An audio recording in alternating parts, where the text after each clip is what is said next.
Okay, well, hopefully we'll go ahead and get started and hopefully everybody can hear me okay. If you happen to not be able to hear me, just go ahead and put a question or a message in the chat and we'll go ahead and get started. So if you guys are familiar, we work with Kathy there at NTENT. Healthcare Compliance Pros has partnered with NTENT to provide compliance solutions at a discounted rate for NTENT members. And so our purpose for today is to help with help you guys navigate the attestation requirements that were sent by UnitedHealthcare. And so our purpose is to get into this and talk to you about what they're asking for, what it is that you need to do to comply with that requirement.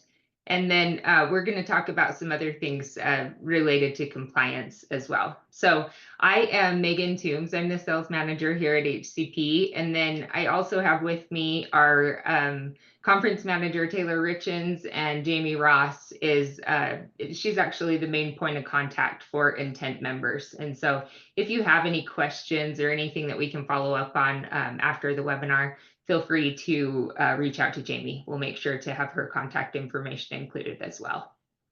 So I will go ahead and get started. Like I said, we're going to spend some time talking about the attestation requirements. We will also get into, before I go into the actual attestation, to talk about what exactly is required for that. I want to talk about exclusion lists, what it's asking you to do and why those exist. And then we'll get into the attestation requirements, what you need to do to comply with that. And then I want to get into going beyond that attestation, giving you a good understanding of what is required to comply with Medicare or Medicaid. And so we'll get into those. If you have questions, feel free. I have my team on here. You guys are welcome to submit questions throughout. There's a Q&A section or just write in the chat, and we're more than happy to monitor that, answer any questions you have. This will also be recorded and sent to other members. So if there is somebody that you feel might benefit from this information, we'll have a link to that so you can share it. So the first thing I want to talk about is exclusion lists. What are they and why do they matter? I get this question a lot. There's a lot of confusion around exclusion lists, monitoring what that entails, why it needs to be done. Basically, an exclusion list is kind of like a do not hire list for healthcare organizations. So this is a list of excluded individuals and entities. So the government, federally and at the state level, there are these lists with people and companies who are barred from participating in federally funded healthcare programs. So that's like Medicaid, Medicare, some other government programs as well, but those are kind of the most common.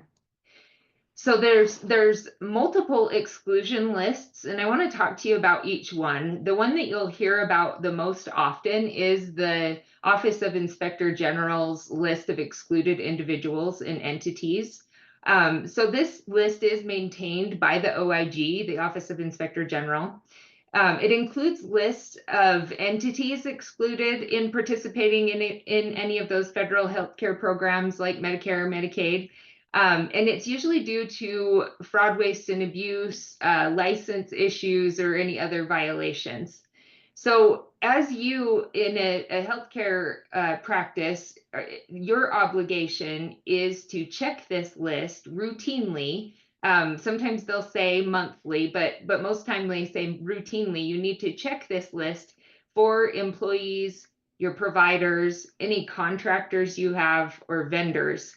You need to be monitoring this list to make sure that you're not employing anybody who might show up on that list and that you're not affiliated with any contractor or vendor that is excluded from government programs. So I get questions around like, how does somebody get on this list? What happens or how might that happen? So I wanted to give an example. Like if a medical assistant were to falsify a timesheet, let's say, maybe at a previous job, the employer reports it. And after the investigation, the OIG excludes her for abuse of federal healthcare programs. Why is that? Her paycheck is being provided because they're contracted with Medicare or Medicaid. Her pay comes from the government program. So that would qualify as something. I think that a lot of times there are these situations or scenarios. There's the criminals that are trying to defraud the US government, and then there's the naive, just don't know or realize that that's what's happening. And so other examples of that would be fraud, waste, and abuse related, overcoding on purpose, trying to be wasteful or, fraudulent in claims and in the day-to-day. So that's the example of the OIG excluded or OIG exclusion list. It's sometimes referred to as the list of excluded individuals and entities. And we'll get into how you would check that list here in a minute. The next one is SAM.gov. This one is the System for Award Management, also maintained by the government, the GSA, the General Services Administration. So this one tracks individuals and entities excluded from receiving federal contracts. This would be subcontracts, grants, and financial assistance. So it's kind of more inclusive.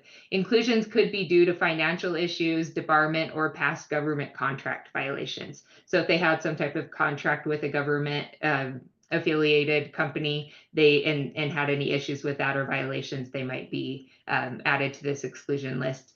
As a healthcare organization, you would want to monitor this list for any contractors, vendors, or business associates. So this is primarily going to be other companies that you might work with. If you have a billing company or your EHR company, if you have anybody doing consulting for you, those kinds of things, that's who you'd want to check on that. For example, an example of somebody who might show up on the SAM list would be maybe a billing company that was contracted by a clinic. They default on a federal loan that's tied to a business grant that they had in place or something like that. And then as a result, the company is debarred from receiving federal funds and then added to the System for Awards Management list. So and they have that exclusion list that you can monitor routinely as well. State Medicaid exclusion lists. Some states do maintain their own state level lists. So not all states have them, but there are quite a few. It's usually specific to the Medicaid program for those ones. So the reasons for exclusion could be the same, fraud, waste, and abuse, or if they have licensure problems at the state level. As you're checking the state Medicaid lists, we recommend checking all of them. If you're in the state of Texas, you're obviously going to want to check in and see the state of Texas Medicaid list, but it's a good idea at least once to check those other ones, and we'll talk about that too. But for example, if somebody an example of somebody who might show up on this list would be maybe like a nurse practitioner that has other issues. She has a charge for a DUI or something and then ends up losing her license. Then if they continued to if she continued to practice in that state and got found out or something like that, she would be excluded from the list in that state. So even if she maintains a license in other states, that's why it's a good idea to check those state lists. Like I said, we'll talk a little bit more about that. One of the other ones referenced on the attestation was the death master file. That one's managed by the Social Security Administration. This is really to do with deceased individuals. This ensures that providers aren't billing under names of people who have passed away. Not common, but it is a common source of fraud. If somebody's going to commit fraud, it's kind of a common reason or way that they're able to do that. This is when you're checking this, you're checking for the identities of your providers, just making sure that they're not on that. And then just to prevent any issues like that, any ghost billing, anything like that. So for example, on this one, if a provider passes away, but their NPI is still used to bill services due to an internal error or oversight, like if they're still in the system and they're somehow having billing being done, the name appears in the death master file and billing under that name is flagged as fraudulent. So something to look out for that. The last one is the National Plan and Provider Enumeration System. This one's also run by CMS. It includes data on providers with the National Provider Identifiers, which is NPIs. So this one's used to verify identity and active status and detect mismatches or duplicate NPI use. So it's really on their NPI. This would just be your providers, any providers that you have with your practice, so you can check their credentials and status. An example of somebody, having issues with this would be a provider that gets married and changes their last name but doesn't update her NPI profile. When a claim submitted under her new name, the mismatch will trigger a flag and then raise concerns, improper billing, and that kind of stuff. So just make sure if you have providers that get married or change their name or change any of their information, that they're keeping things updated with their NPI. So what happens if you employ somebody that is excluded on one of these lists? Common question, you're right to ask, because it's a lot of this, the exclusion monitoring process and this concept is something that I've found that a lot of healthcare organizations aren't aware that they need to be doing. And so hopefully if you do know about this, it's a good reminder, and if not, then we'll go over it. So, but if you, again, like if you guys have questions or if there's something that our team can help you with, feel free to chime in on the chat there. But so what happens if you employ somebody on the list? So all claims tied to that individual, even indirectly, could be invalid, and you'll be required to pay the money back to Medicare, Medicaid, or other programs. So I've had the question about that. What if it's not a provider? What if it's not somebody who billed, did the actual processing of things? It's actually any individual, anybody you're employing in the time that they are employed with your organization. That's when you can have those claims denied and civil monetary penalties. So that's the next one is CMP and fines. You may face financial penalties under the False Claims Act, even if the exclusion was discovered through an audit and not reported. So even if there is a flag on something and you find that you're employing somebody on that list, that's when the civil monetary penalties can kick in.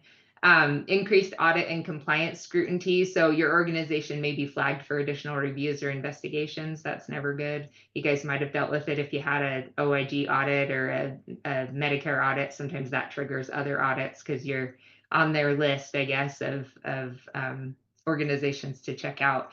And then risk of losing contracts or program eligibility. So it really could, above and beyond the clawbacks and fines, you could be excluded yourself from government programs, which we don't want to happen.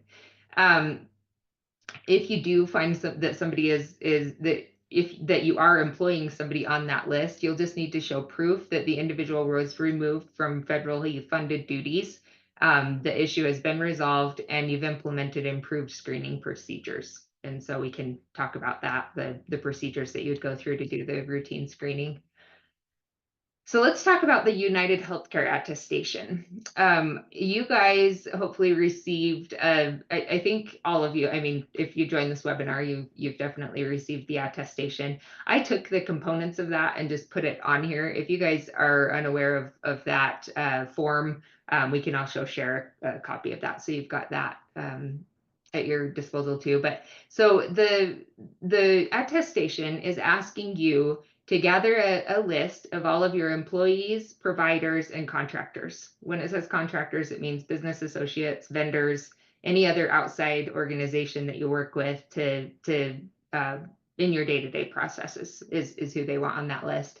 And then they want you to establish a process of doing monthly searches on each one of these lists. So the first one, the list of excluded individuals and entities, the SAM exclusion list, state Medicaid, death master file, and then the NPPES. So there was a form included for you to include your employee roster and the roster of individuals that you're checking. And they want you to document the results of each individual. So including their full name, the date they were screened, the database that was checked, and then the outcome of that screening.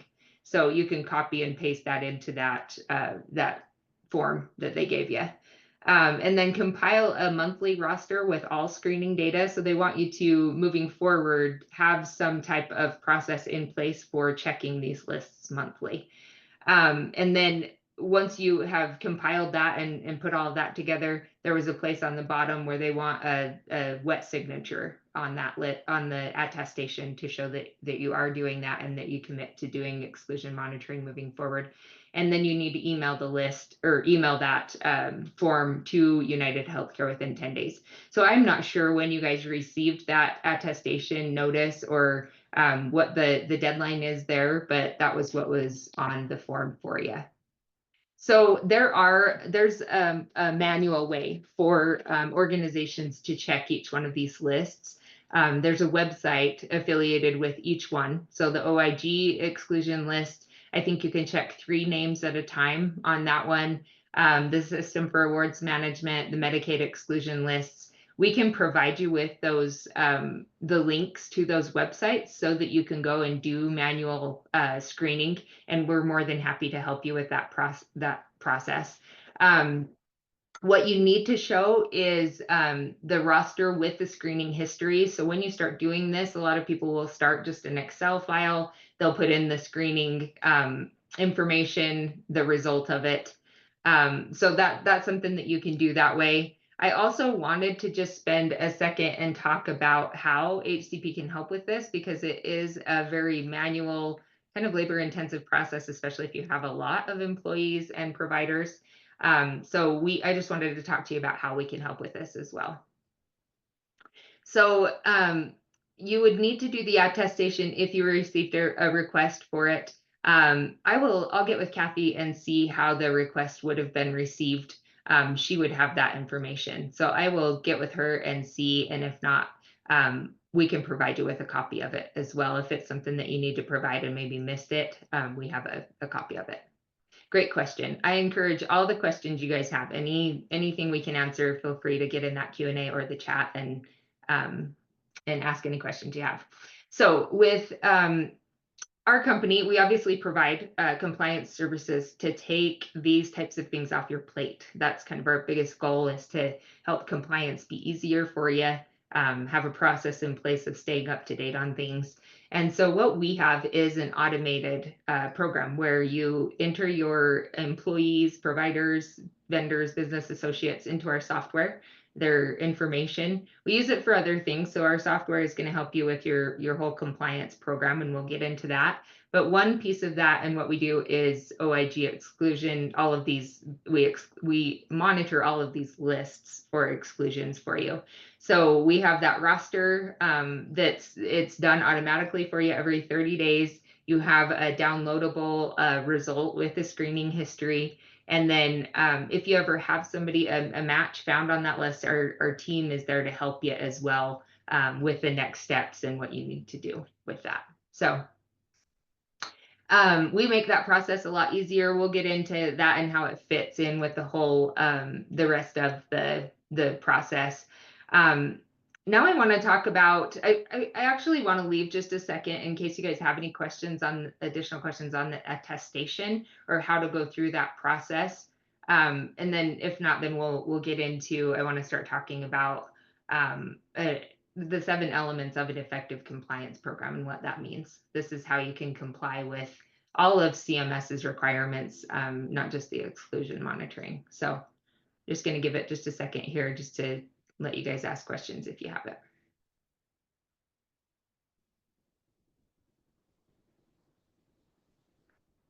All right.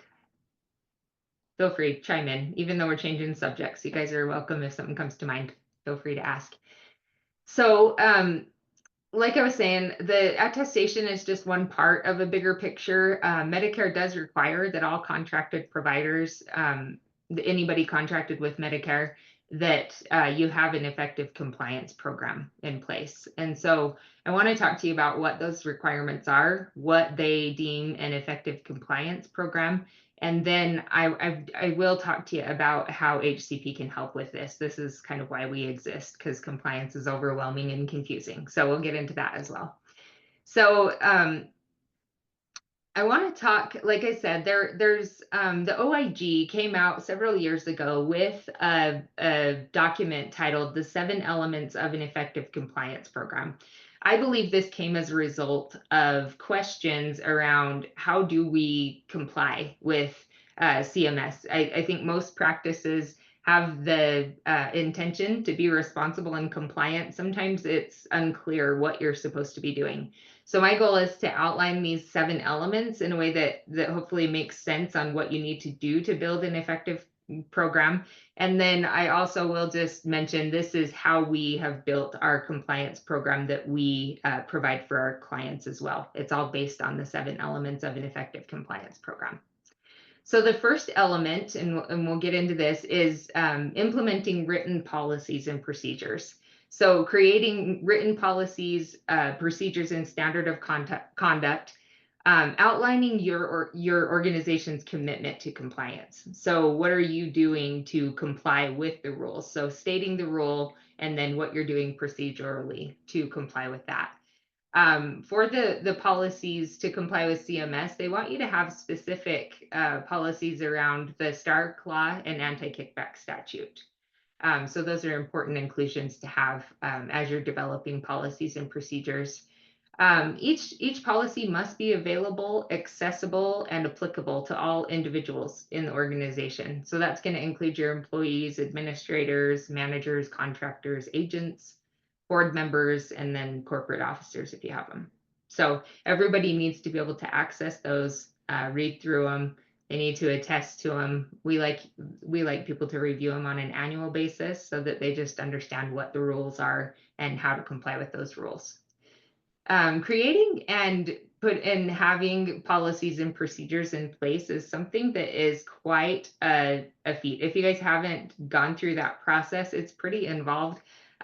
Sometimes it's confusing to know exactly what policies you need to have in place and what to include and how to do it. And so we can definitely help. It's a service that we provide. We do help you establish policies, get those in place. We do all of the updates and maintenance on everything, so you don't have to stay aware of regulation changes or anything like that. But in general, written policies and procedures you should be articulating your commitment to follow all of the federal and state regulations for HIPAA, OSHA, CMS, like we're talking about. Explain the standards of conduct requirements. So describing fundamental principles and values in your business. So here's our values, here's why we care, and then having everybody understand what that commitment is. Describe the structure and compliance program, including the responsibility of your workforce members. This is a huge way that you can mitigate your risk, is just by having your staff members understand and know what they're supposed to do to comply with each one of those government entities.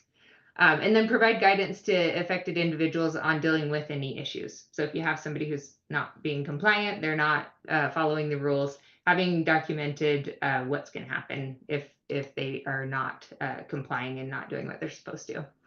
So identify the method to communicate issues. So written in the policies are things like if we have a breach of PHI, that happens. It happens routinely. What are we going to do about it, and how do we deal with that? So having a good process in place of being able to communicate issues. If an employee has a question or they're unaware of something, or they're thinking that there was fraud, waste, and abuse or something like that, they have to have a way to report that and communicate that to managers and owners of the practice.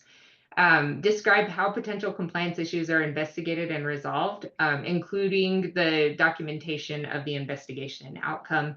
Non-intimidation and non-retaliation policy. It's important for them to have an anonymous way to report issues, and that there's a non-retaliation policy in place. That way they don't feel afraid of reporting any issues that they may have. Disciplinary standards regarding workforce members who fail to comply. So again, just having here's what might happen, setting those expectations so everybody knows what they're supposed to do.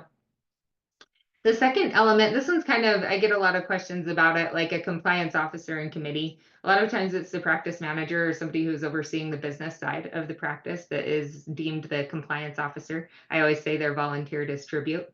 But so this person is the one who's responsible for carrying out the compliance program and duties. It kind of can be intimidating, only because if you are the person who's named as a compliance officer and you get audited, you're the one that they're going to ask questions. And sometimes people talk about how intimidating that is, because they're not sure if they have the right things in place or what that would look like if they got audited. And so We can help you with that process if you have an appointed officer, getting their name documented on the policies and procedures, and establishing that committee. Sometimes if you're a small practice, it's just the provider and the practice manager on the committee. It's not this huge involved thing. But biggest thing is if you feel intimidated by that, or if that's something that seems scary, we come in, the part of the service that we provide is to come in as that support for the compliance officer. So if there are questions or concerns, or you need a policy explained or outlined, or you need corrective action, disciplinary type of advice, we can help with all of that as well. Compliance officer is responsible for overseeing and monitoring, drafting, implementing, and updating policies, reviewing and revising the program's policies, reporting directly if there are any issues, helping to improve efficiency of the compliance program, and then investigating. So if there are any issues in the day-to-day or ways that the compliance isn't being adhered to, that you're reporting that and having a good process of documenting it. Again, it's kind of feels like a lot for a person that is in that role. So we help with each one of those things. We come in as the compliance support to help you keep things updated and documented and follow through on that process. So this is just really a way, the committee is really just involved in making sure that compliance is being paid attention to and that everything's being done in an ethical and responsible manner, and then enforcing the policies and procedures that we're putting in place. The compliance committee is going to ensure the accuracy, make sure that you have effective systems to monitor things throughout the year, make sure that recommendations are being made on any process improvements. We recommend doing a quarterly compliance committee meeting. We do have a process and an agenda and everything for you to use in our software to be able to do that. We also have the consultants that can help you identify what areas to focus on and what to talk about in that meeting. So we can definitely help with that too. The third element is consistent education and training. It is important for your employees to have training on the policies and procedures so that they understand what they're supposed to do in their role to adhere to the policies. And so this one is going to require the education part of it is to just stay current with evolving regulations, make sure when your policies and procedures are updated, that your training is also updated.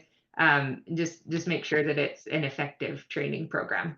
So again, it's all about educating them on the written policies, explaining the role of the compliance officer and committee, how they would share if they had questions or concerns that they wanted to report up to that compliance officer or committee, clarify if they're not following policies and procedures, what the disciplinary action would be, and then, addressing and getting any corrective action in place.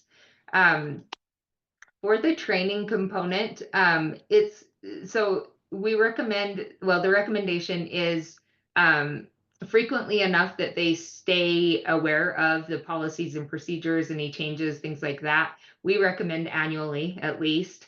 The format is it's up to you how you want to put the training in place. We do have a learning management system that automates the whole process for you. It can be sent out. Employees have their own access to the software to go in and complete their training. They can do it on their anniversary as part of onboarding, or just routinely throughout the year as you guys see fit. So we do have that in place where we provide you with the required annual training, as well as additional coursework to help with employees' understanding of what their role is in maintaining compliance. So we can definitely help out with that aspect. Effective communication is the fourth element. This is that open lines of communication that I was talking about, making sure that you have a good place or a way for employees to communicate if they have issues or concerns. Having an anonymous way for them to do that with no retaliation if they do so is also important. Having a compliance hotline is the easiest way to do this.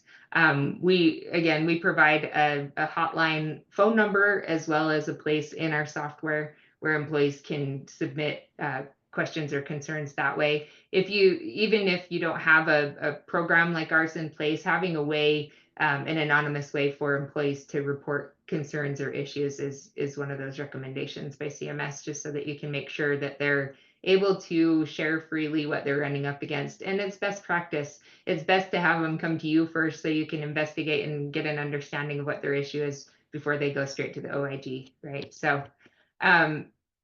the lines of communication, just making sure that reporting mechanisms are available, like I was saying.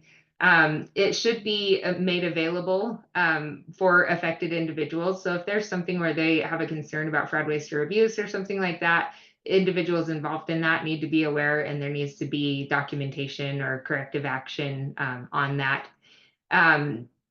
Potential fraud, waste, and abuse is usually the reason for the compliance hotline, but we recommend having it for any issues, any concerns, anything they might run into, whether it's a breach of PHI or a needle stick, an accident, something like that.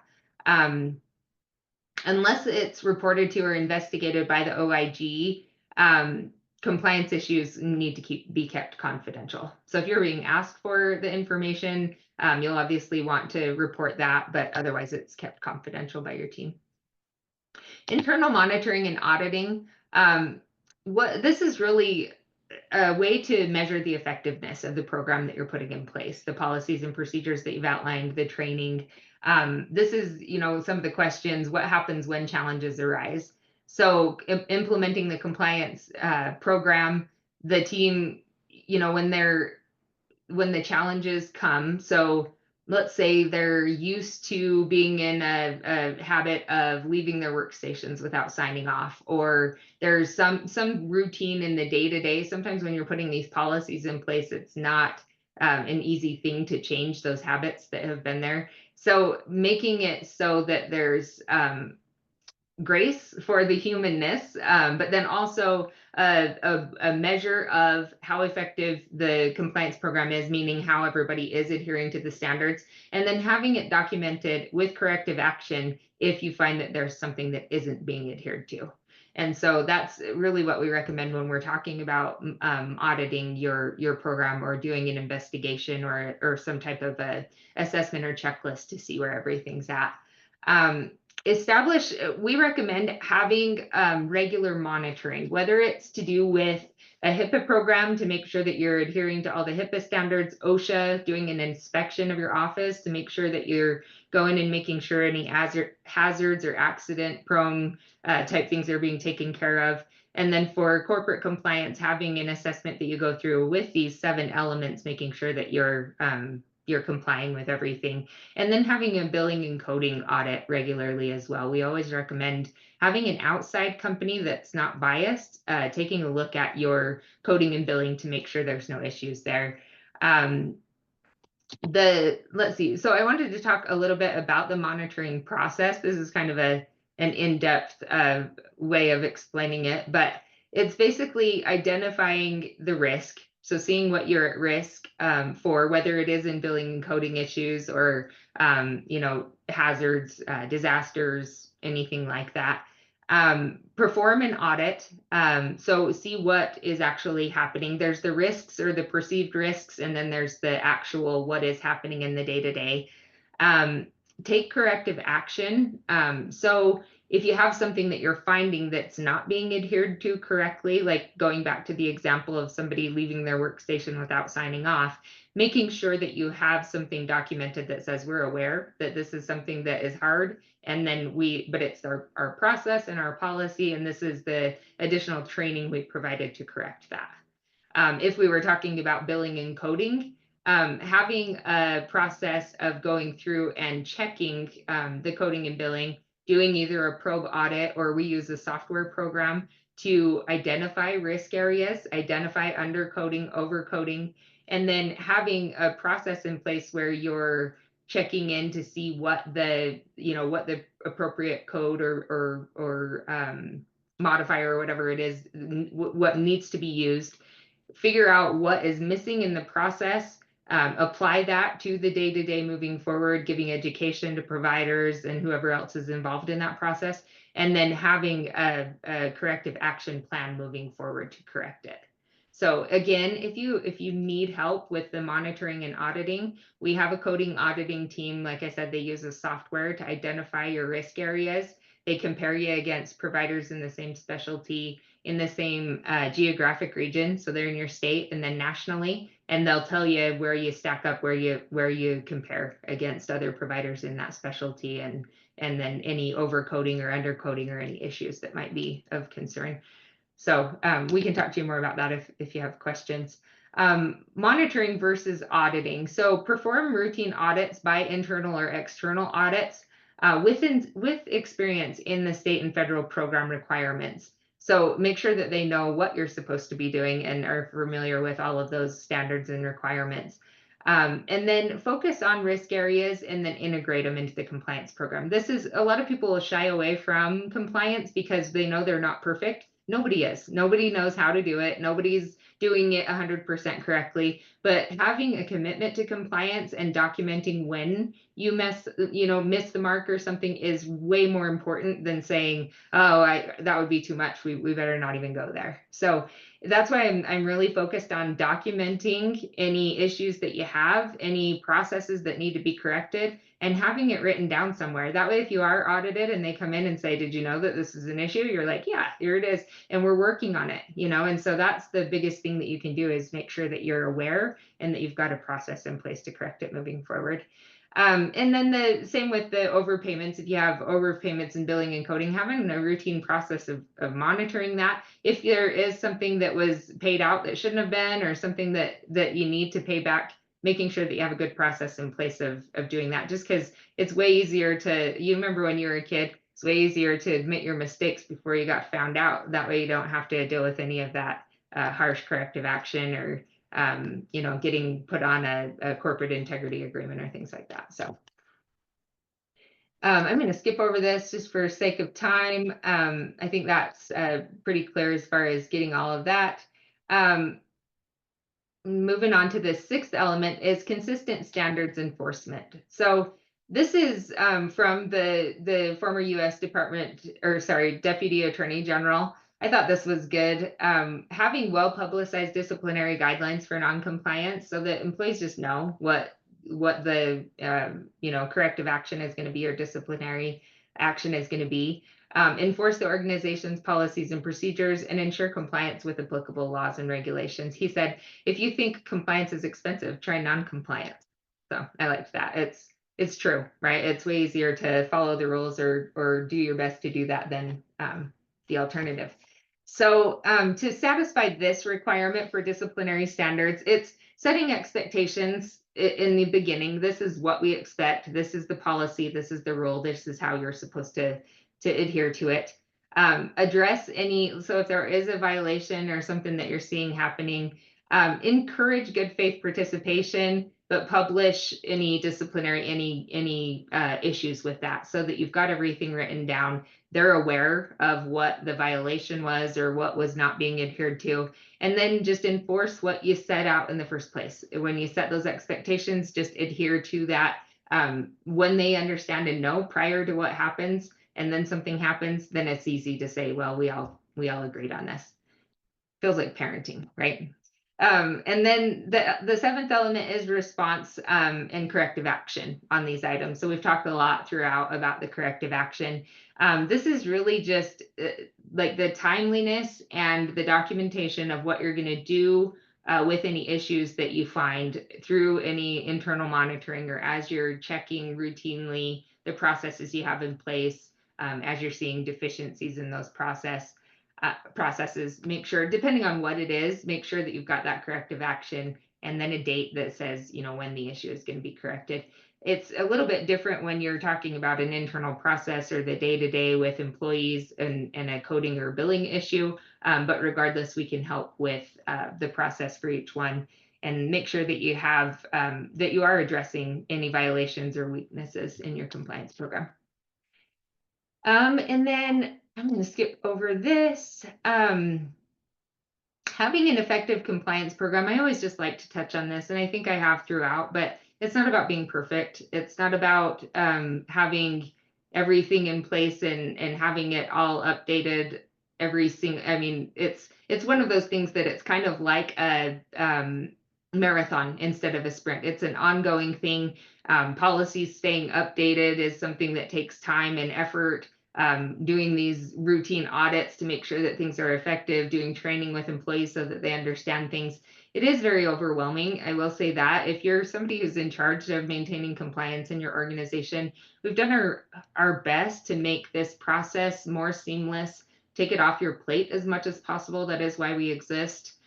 We've been in business since 2011, so kind of early on when these requirements and regulations started being enforced more, and we've seen, with cybersecurity, with the phishing scams and billing and coding issues, the as technology gets better, things like compliance need to be paid attention to more. And so, like I mentioned in the beginning, our partnership with NTENT.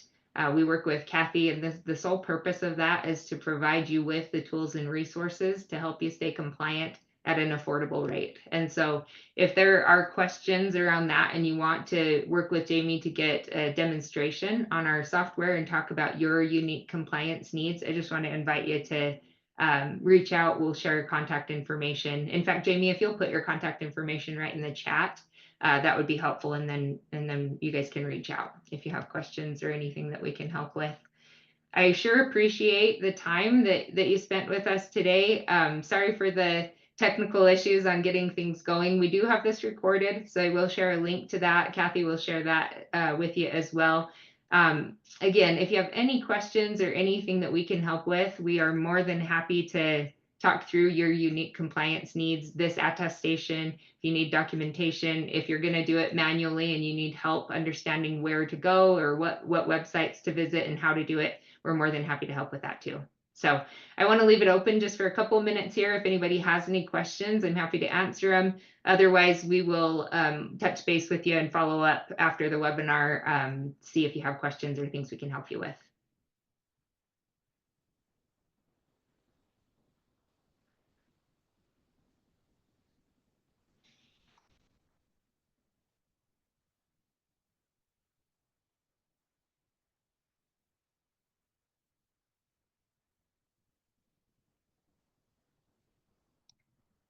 All right, nothing else came through. I appreciate your time today again and look forward to hearing from you if you have any questions for me or our team. Have a wonderful day.